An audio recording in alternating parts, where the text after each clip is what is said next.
Kari Linkka, ylikonstaapeli, poliisina 25 vuotta. Jouni Koskinen, vanhempi konstaapeli, 10 vuotta virkaikä.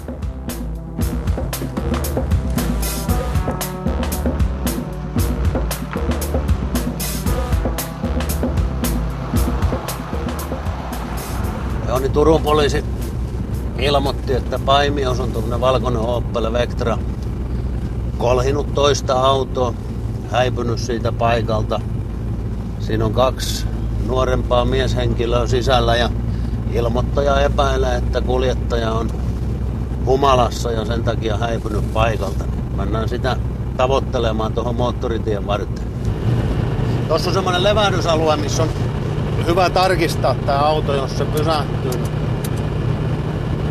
Pysähtyy. Loistavaa.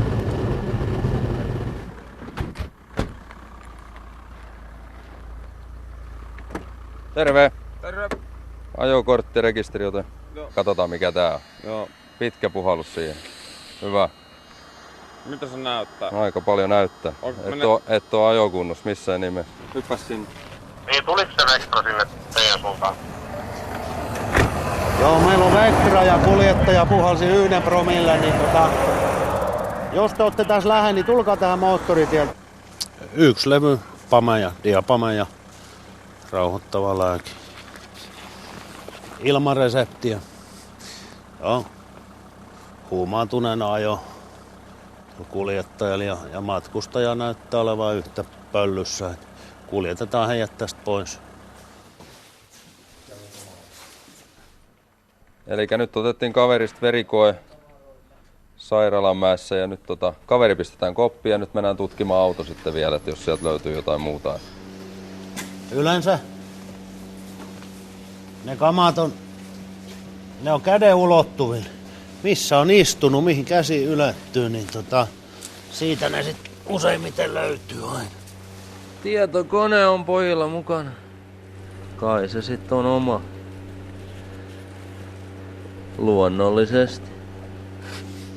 Ja aika elämässä kyllästynyt pitää olla, jos tämmöisen anastaa kyllä. Raskas liikenne ennen oli tuolla isoissa mäissä Paimio ja Salon välillä kiinni monta kertaa talvisin ja kyllä se on huomattavasti auttanut, että ei ole tarvinnut poliisien puuttua sinne eikä liikenteenohjauksiin mennä. Ei turvallisempaa tapaa ole kuin moottoritie on, niin siellä on kyllä hyvin tuo liikenne sujunut kyllä. On tuttu mies. Lähdetään pois täältä. Ruokailu on ohi. Noniin. Jalat sisään.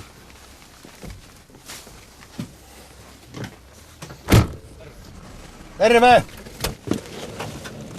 Mitä mies?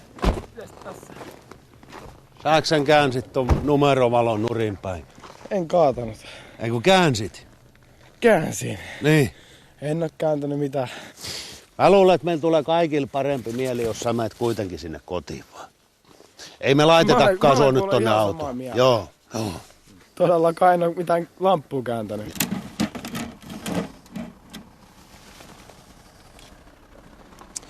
Joo vain.